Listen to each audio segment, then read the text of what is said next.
Good afternoon friends, কেমন আছো তোমরা সবাই? আশা করি তোমরা সবাই খুব খুব ভালো আছো আর এই বৃষ্টির ওয়েদারটাকে জমিয়ে এনজয় করছো।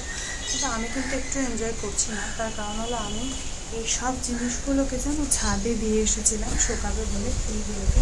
এইটা না, এইগুলোকে, কিন্তু এগুলো কোনো কিছুই শোকায়নি, বরং বৃষ্টি পড়ে আরও বেশি ভিজে গেছে। আর আমি আবার নিচে নিয়ে চলে এলাম।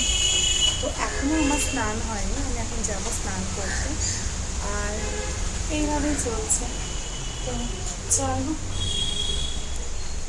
এগুলো শোকাতে থাক। আর দেখো চারধারটা কেমন ঠিক অন্ধকার ধরনের হয়ে এসেছে, বাইরের ওয়েদারটা একবার দেখো জাস্ট।